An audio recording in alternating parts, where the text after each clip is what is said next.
संक्षिप्त महाभारत के अनुशासन पर्व में श्राद्ध के विषय में महर्षि निमि को अत्रि का उपदेश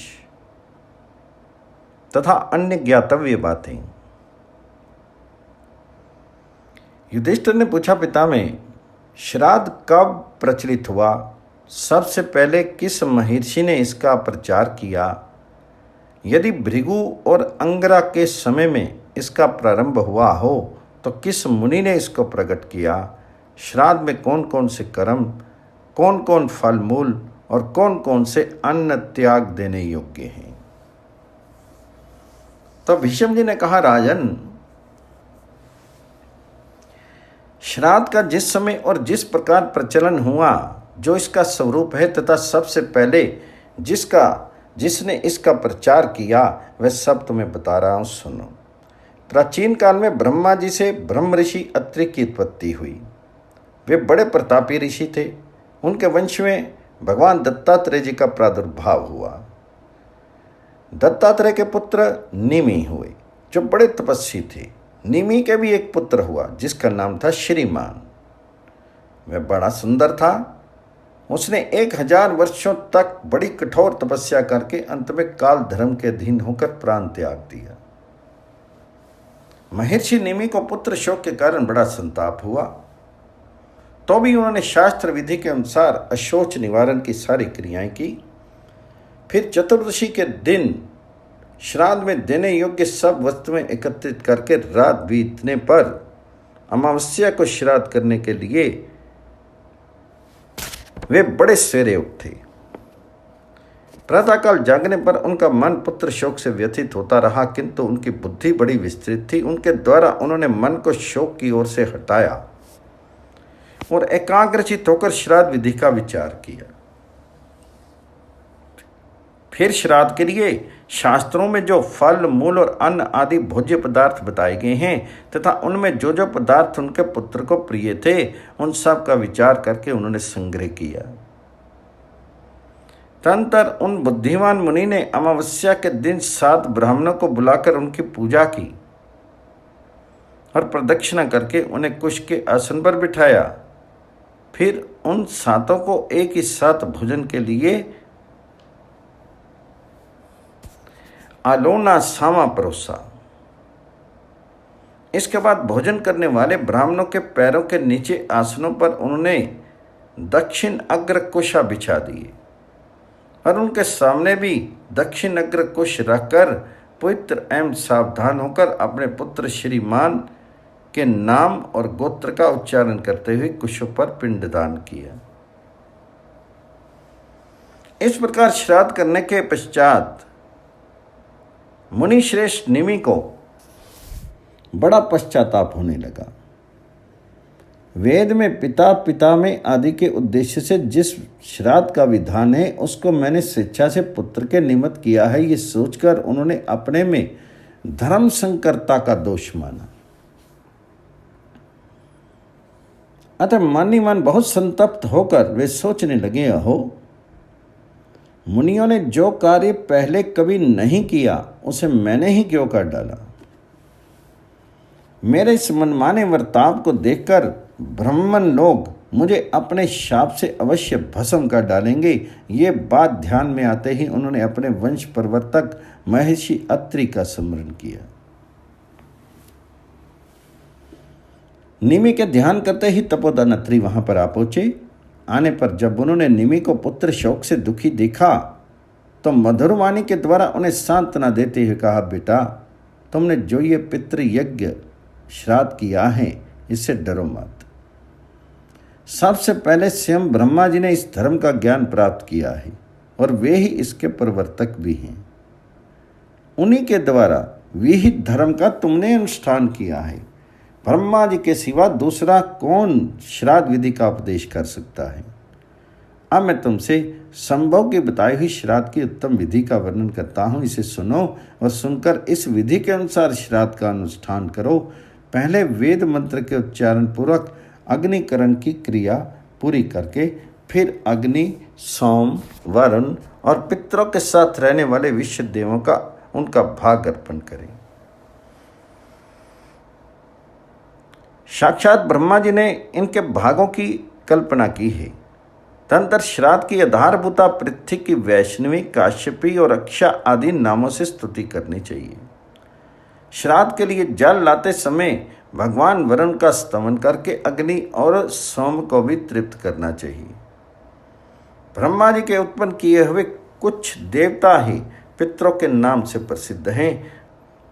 उन्हें उष्णव भी कहते हैं। शंभु ने श्राद्ध में उन्हीं का भाग निश्चित किया है। श्राद्ध के द्वारा उनकी पूजा करने से श्राद्धकर्ता के पिता पितामह आदि पितरों का नरक से उद्धार हो जाता है। ब्रह्मा जी ने पूर्व काल में जिन अग्निश्वात आदि पितरों को श्राद्ध का अधिकारी बताया है, उनकी संख्या 7 है। विश्व देवों की चर्चा तो मैंने पहले ही की थी। उनका सबका मुख अग्नि है। वे सब लोग यज्ञ में भाग प्राप्त करने के अधिकारी हैं। उनके नाम ये हैं: बल, धृति, विपापमा, पुण्यकृत, पावन, पार्ष्णिशेमा, समूह, दिव्यसानु, विवस्वान, वीर्यवान, ह्रीर्मान, कीर्तिमान, कृत, जित्तात्मा, मुनिवीर्य, दीप्तरोमा, भयंकर, अनुकर्मा, प्रतीत, प्रदाता, अंशुमान, शैलाभ, परम क्रोधी, ध्रोषणी, भूपति, स्त्रज, वज्री, वरी, विद्युद्वर्चा, सोमवर्चा, सूर्यश्री, सोमप, सूर्य, सावित्र, दत्तात्मा, पुंड्रीयक, उष्णीनाभ, नभोद, विश्वायु, दीप्ति, चमूहर, सुरेश, व्योमारी, शंकर, भव, ईश, कर्ता, कृति, दक्ष, भुवन, दिव्य, कर्मकृत, गणित, पंचवीर्य, आदित्य, रश्मिमान, सप्तकृत, विश्वकृत, कवि, अनुगोप्ता, सुगोप्ता, नप्ता और ईश्वर। इस प्रकार सनातन विश्व देवों के नाम बतलाए गए। अब श्राद्ध में निषिद्ध वस्तुओं का वर्णन करता हूं। अनाज में कोदो और पुलक अर्थात पहिया धान, हिंगू द्रव्य अर्थात छौंकने के काम आने वाले पदार्थों में हींग, लहसुन और प्याज, शाकों में सहीजन, कचनार, गाजर, कोड़ा, आंवला और लौकी आदि, काला नमक, काला जीरा, विरयान नमक, शीतपाकी शाक, बांस, करीर आदि के अंकुर और सिंघाड़ा, ये सब वस्तुएं शास्त्र में वर्जित हैं। सब प्रकार के नमक, जामुन के फल तथा छींक या आंसू से दूषित हुए पदार्थ भी श्राद्ध में त्याग देने चाहिए। श्राद्ध और यज्ञ में सुदर्शन नामक शाक निंदित माना गया है। उसके हविष्य से देवता और पितर नहीं प्रसन्न होते। श्राद्ध आरंभ करने के समय उस स्थान से चंडाल और शवपचों को हटा देना चाहिए। इसी तरह गेरुआ कपड़ा धारण करने वाले मनुष्य, कोढ़ी, पतित, ब्रह्महत्यारा, वरणशंकर ब्राह्मण तथा धर्मभ्रष्ट संबंधी भी यदि श्राद्ध भूमि के आसपास खड़ा हो तो उसे हटा देना चाहिए। पिंडदान के समय इन सब को दूर कर देना ही उचित है। भीष्म जी कहते हैं, इस प्रकार अपने वंशज महर्षि निमि को श्राद्ध का उपदेश देकर महातपस्वी अत्रि मुनि ब्रह्मा जी की दिव्य सभा में चले गए। धर्मराज, इस प्रकार पहले निमि ने श्राद्ध के आरंभ किया। इसके बाद सभी महर्षि उसकी देखा देखी शास्त्र विधि के अनुसार पितृयज्ञ का अनुष्ठान करने लगे। नियम पूर्वक व्रत धारण करने वाले धर्मपरायण ऋषि पिंडदान करने के पश्चात तीर्थ के जल से पितरों का तर्पण भी करते थे। धीरे धीरे चारों वर्णों के लोग श्राद्ध में देवताओं और पितरों को अन्न देने लगे। लगातार श्राद्ध में भोजन करते करते देवता और पितर पूर्ण तृप्त हो गए। अब वे अन्न पचाने के प्रयत्न में लगे। अजीर्ण से उन्हें विशेष कष्ट होने लगा। तब वे सोम देवता के पास जाकर बोले, भगवान, हम निरंतर श्राद्ध के अन्न भोजन करने के कारण अजीर्ण से पीड़ित हो रहे हैं। अब आप हम लोगों का कल्याण कीजिए। तब सोम ने उनसे कहा, देवताओं, यदि आप लोग कल्याण चाहते हैं तो ब्रह्मा जी की सभा में जाइए, वे ही आप लोगों का कष्ट दूर करेंगे। सोम की बात सुनकर देवता और पितर मेरु के शिखर पर विराजमान ब्रह्मा जी के पास गए और इस प्रकार कहने लगे, भगवान, श्राद्ध का अन्न खाते खाते हमें अजीर्ण हो गया है, इससे हम बहुत कष्ट पा रहे हैं। आप कृपा करके हम लोगों का कल्याण कीजिए। तो देवताओं की बात सुनकर ब्रह्मा जी बोले, देवगण, मेरे निकट ये अग्निदेव विराजमान हैं, ये ही तुम्हारे कल्याण की बात बताएंगे। अग्नि बोले, देवता और पितरों, अब से श्राद्ध में हम लोग साथ ही भोजन किया करेंगे। मेरे साथ रहने से आप लोगों का अजीर्ण दूर हो जाएगा। ये सुनकर उनकी चिंता मिट गई। इसलिए श्राद्ध में पहले अग्नि का भाग दिया जाता है। अग्नि में हवन करने के बाद ही पितरों के निमित्त पिंडदान दिया जाता है। उस ब्रह्म राक्षस नहीं दूषित उसे कर पाते। श्राद्ध में अग्निदेव को उपस्थित देखकर राक्षस वहां से भाग जाते हैं। सबसे पहले पिता को, उनके बाद पितामह को और उसके बाद प्रपितामह को पिंड देना चाहिए। यदि श्राद्ध की विधि है, प्रत्येक पिंड देते समय एकाग्रचित्त होकर गायत्री मंत्र का जप तथा सोमाय पितृमधि स्वाहा का उच्चारण करना चाहिए। अपवित्र अवस्था में स्त्री और कनकटी स्त्री को श्राद्ध भूमि में ना उपस्थित होने दें। दूसरे कुल की स्त्री को श्राद्ध का भोजन तैयार करने में ना लगावें।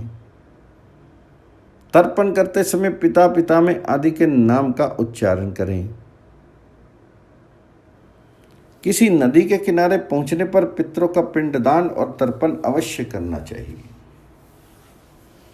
पहले अपने कुल के पितरों को जल से तृप्त करने के पश्चात मित्रों और संबंधियों को जलांजलि देनी चाहिए।